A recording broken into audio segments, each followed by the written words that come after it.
Les micros fonctionnent ici, parfait. Bonjour à tous. Bonjour, je suis Guillaume Bodin, associé chez Convertéo. Peut-être juste pour démarrer, parce que j'ai la lourde tâche de vous parler de Clean Room, qui est un sujet plutôt novateur. Et on va essayer de défraîchir un petit peu ce sujet-là.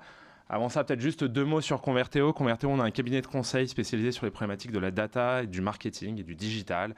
Et on accompagne nos clients finalement à repenser leur stratégie de A à Z, avec une vision qui est à la fois stratégique et évidemment assez opérationnelle, puisqu'on a toutes les compétences et toutes les connaissances pour pouvoir accompagner sur les sujets du quotidien, que ce soit autour des problématiques d'acquisition du média, du CRM, des problématiques data évidemment, et de structurer la data. Du coup, rentrons dans le vif du sujet, parce que le temps est limité. On a pas mal de choses à raconter, je pense, sur ce sujet-là, sur la Clean Room. Globalement, déjà, c'est un sujet qui est tendance, qui n'est pas si nouveau que ça. Hein. Le sujet, il a été amorcé, les premiers articles qui parlent de Clean Room sont de 2017, 2018. Donc le sujet a mis pas mal de temps à monter. Et là, je vous ai mis une courbe des tendances, des requêtes, tout simplement, de data Clean Room dans le monde sur Google. Et sur lequel on voit bien qu'il y a clairement une accélération qui se fait sur 2021 et 2022. Et ce qui est intéressant, c'est de comprendre un peu pourquoi, puisque jusqu'à maintenant, c'était un sujet qui était adressé principalement par les GAFA. Et d'ailleurs, les différentes coupures de presse que j'ai mis en illustration le représentent bien.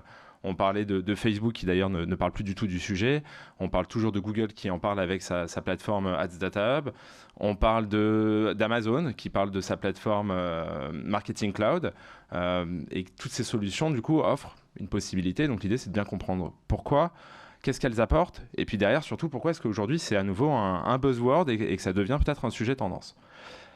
Peut-être avant ça, finalement, en fait, pour bien décrire ce que c'est qu'une clean room, reprendre les bases, c'est juste ni plus ni moins que du partage de données.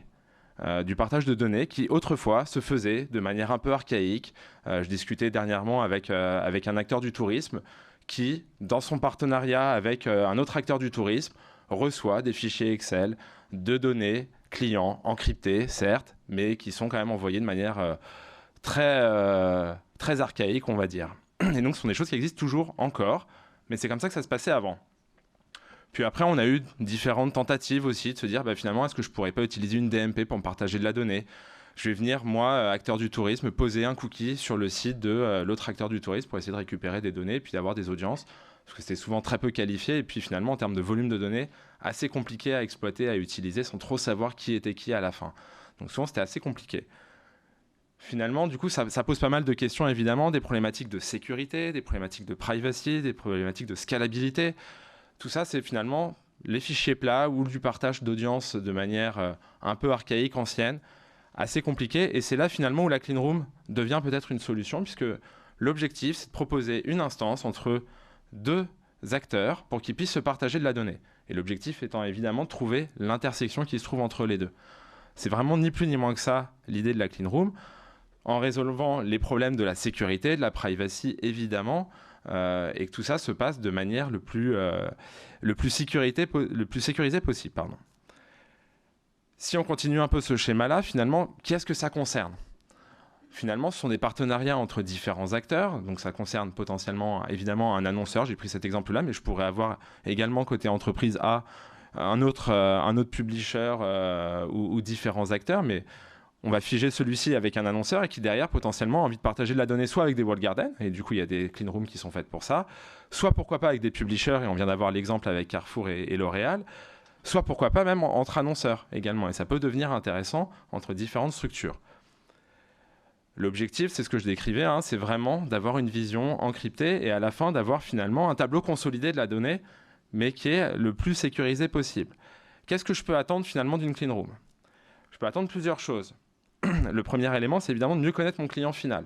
Ça peut être une façon, évidemment, de connaître, quand je m'appelle L'Oréal, de mieux connaître le consommateur, puisque moi-même, j'ai peu de touches, évidemment, avec lui en direct. Et donc, passer par un distributeur, c'est assez intéressant, parce que lui, il a des touches avec le consommateur final.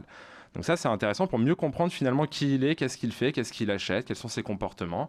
Donc c'est plutôt assez riche à ce niveau-là. Je peux aller plus loin aussi, puisque je peux avoir du coup potentiellement peut-être un marketing plus efficace, puisque je peux me dire que je peux cibler potentiellement quelqu'un qui n'achète pas mes produits. Je peux essayer, si en tout cas c'est rapproché à une CDP, je peux tout de suite commencer à faire de l'activation et donc aller beaucoup plus loin dans ma connaissance et dans mon levier en tant que tel et dans ma communication. Et du coup, je peux aussi communiquer auprès de la bonne audience finalement. À partir du moment où je sais que quelqu'un achète du shampoing chez Carrefour, mais il n'achète pas mon produit L'Oréal, c'est peut-être intéressant d'essayer de le convaincre de venir pivoter, de venir acheter mon produit. Donc forcément, j'ai une communication sur la bonne audience qui est peut-être plus intéressant. Et finalement, il y a un autre côté, évidemment, un autre volet, qui est le côté régie, publisher.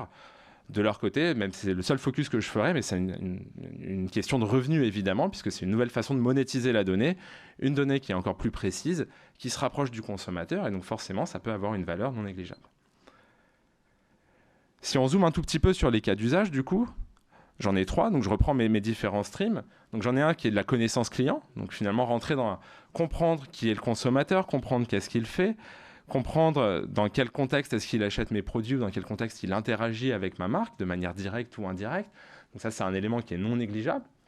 C'est faire de la mesure dans un écosystème, de me dire finalement, est-ce que j'ai généré un lift? Est-ce que le fait de communiquer ou d'utiliser une clean room d'un GAFA me permet d'avoir une vision complète sur toutes les activations que je peux faire chez lui? Donc, prenons l'exemple de Google. J'active du search, j'active du YouTube, j'active du display. Avoir une vision de l'attribution des canaux, du rôle des canaux, du nombre de touches que j'ai pour pouvoir générer une interaction avec ma marque. Ce sont des choses que je peux apprendre et donc ça me permet d'améliorer ma connaissance et ma mesure. Et puis après, j'ai des sujets d'activation puisque potentiellement, je peux aller cibler des gens qui ressemblent à mes consommateurs, des gens qui ne sont pas mes consommateurs. Et donc là aussi, c'est encore un autre levier qui est assez intéressant. Si je suis un annonceur, finalement, pourquoi préférer une clean room plutôt qu'une autre? C'est un peu une des questions qui se posent assez régulièrement, puisque est-ce qu'il m'en faut une ou est-ce qu'il m'en faut plusieurs, finalement? C'est souvent le point. Tout ça, c'est lié à des sujets, évidemment, qui sont propres à chacun des cas d'usage et à ce qu'on souhaite en faire. Et si on est un annonceur qui vend en direct, si on est un annonceur qui a un site e-commerce puissant, tout ça, ça change évidemment le scope et la décision n'est clairement pas la même. Maintenant, dans tous les cas, les sujets sont globalement les mêmes. Les questions qu'il faut se poser sont des questions de confidentialité, de sécurité de la data, notamment par rapport à mon partenaire. Je lui demande de me partager de la donnée. Tant qu'à faire, il n'a pas envie forcément que cette donnée, elle s'envole, que j'ai toute la granularité de cette donnée-là, il n'en a pas envie non plus. Donc, il faut que ça reste évidemment dans certaines conditions. Et donc, ça, c'est un élément qui est important, ne serait-ce que dans la négociation et dans la discussion avec mon partenaire. J'ai une question d'interopérabilité, évidemment. Est-ce que je peux activer plusieurs solutions? Est-ce que je peux avoir une vision qui est agnostique, la plus large possible? Il y a des questions qui peuvent se poser là-dessus, puisque toutes les clean rooms ne font pas la même chose, et certaines peuvent permettre d'avoir une vision beaucoup plus large. J'ai des sujets de contrôle d'accès et de confidentialité, évidemment. Et puis après, j'ai un élément qui est assez important quand même, c'est mon taux de matching. Finalement, si j'ai une base de données et que je match à 10%, c'est pas forcément très intéressant et pertinent. Et ce que je pourrais en faire derrière sera sans doute très limité, et donc finalement très onéreux par rapport à ce que je pourrais en sortir. J'ai des sujets d'accessibilité aux équipes métiers, évidemment. Il y a des clean rooms qui sont exploitables uniquement via l'utilisation du SQL. Forcément, ça limite beaucoup l'exploitation par les équipes métiers. Il y en a d'autres qui sont par contre avec des interfaces utilisateurs plutôt faciles, sur lesquelles on peut faire du drag and drop de fichiers. C'est beaucoup plus simple, évidemment, ça facilite l'utilisation de l'exploitation. Et puis, il y a évidemment tout le sujet de la privacy. Si on regarde les différentes clean rooms, il y a deux grandes familles, globalement, si on schématise un peu. Il y a les clean rooms des GAFA, sur lesquels, globalement, ce que je vais pouvoir faire, c'est de la mesure orientée sur l'inventaire que j'achète chez eux. Donc forcément, c'est un cas d'usage qui est assez limité. On pourra aller au-delà, mais ça donne une vision qui est déjà assez intéressante si je suis un gros spender, finalement, chez ces acteurs-là.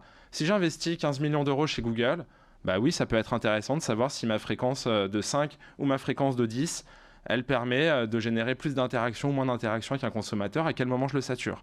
Donc ça, c'est intéressant. Et donc oui, ça me permet d'affiner mon achat média et finalement de faire des économies derrière potentiellement, ou d'être plus efficace. Par contre, derrière, forcément, si j'ai envie d'avoir une vue agnostique de l'attribution, qui est une des premières promesses, en tout cas en 2017, qui ressortait, c'est plus compliqué, puisque partager la donnée avec l'ensemble des acteurs avec qui j'interagis, forcément, ça ne remonte pas forcément dans ces clean rooms-là. Et puis derrière, du coup, c'était un peu la question que posait Geneviève tout à l'heure à L'Oréal, c'est est-ce que finalement, moi, en tant que marque, je peux aussi créer ma clean room, pourquoi pas, et est-ce que c'est pertinent? Et donc, c'est là où il y a des différentes clean rooms sur le marché qui peuvent répondre à cette problématique-là, sur lequel, du coup, ça peut être une vision cross-média, ça peut être une vision sur laquelle je peux moi-même avoir des partenaires data tiers, qui ne sont pas forcément des publishers, qui ne sont pas forcément des régies publicitaires, qui ne sont pas forcément des acteurs forcément liés autour de la publicité exclusivement. Et puis, je peux surtout avoir différentes interactions et je peux utiliser les solutions dans d'autres cas d'usage et dans d'autres points. Si je reprends le cas de L'Oréal, une des questions qui peut être intéressante, évidemment, c'est de se dire, si je vais prendre L'Oréal professionnel, donc la gamme qui est plutôt en salon de coiffure, de savoir chez Provaliance, qui est du coup Franck Provo, mon consommateur vient régulièrement ou non, s'il a été utilisé, s'il a utilisé les produits Kérastase de L'Oréal, s'il y a une fréquence d'utilisation, c'est de la connaissance client qui est non négligeable pour un L'Oréal qui finalement a très peu de contact entre Kérastase et le client final. Et donc ça peut être riche d'enseignements pour du géomarketing, pour du marketing au sens large du terme. Et donc là, ça devient tout de suite un cas d'usage assez intéressant. Et finalement, si on regarde du coup, est-ce qu'aujourd'hui, les annonceurs s'intéressent au sujet? Donc ça, c'est un sondage qui vient des États-Unis, qui vient d'être publié par l'IAB aux États-Unis. C'est un document qui date de 2023. Aujourd'hui, 80% des top 100 spenders pensent que c'est pertinent d'avoir leur propre clean room pour pouvoir avoir sans doute du partage d'audience, notamment avec leurs fournisseurs, avec leurs distributeurs. Et donc mieux connaître, encore une fois, se rapprocher du consommateur et mieux comprendre finalement celui-ci pour pouvoir petit à petit finalement avoir des activations qui sont un peu plus data-driven, même si elles ne sont pas forcément toujours basées sur de la communication en direct. Forcément, je commence à affiner ma connaissance à partir du moment où je sais que mon consommateur L'Oréal professionnel, finalement, je sais qu'il va toutes les 2 semaines dans un salon Franck Provo, qu'il a une interaction avec ma marque Kérastase. Potentiellement, j'ai peut-être une action marketing possible avec lui si j'arrive à avoir cette information-là. Et finalement, du coup, donc le futur, si on le tire, c'est peut-être d'avoir une clean room au centre qui permette d'avoir de l'échange de données entre plusieurs annonceurs et non pas forcément aujourd'hui comme c'est fait exclusivement ou principalement entre un annonceur et un publisher. Ça permet d'avoir des use cases qui vont beaucoup plus loin et qui permettent d'enrichir encore une fois sa connaissance et d'affiner sa communication. Est-ce que vous avez des questions? Parlez peut-être un petit peu vite pour tenir le timing.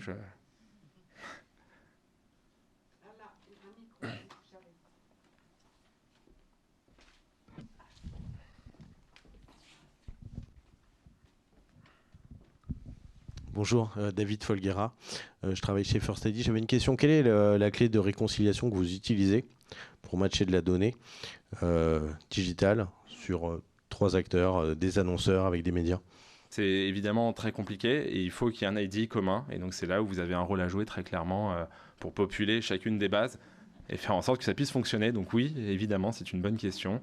Et c'est là où les ID tiers et indépendants peuvent jouer leur rôle, évidemment, dont First ID.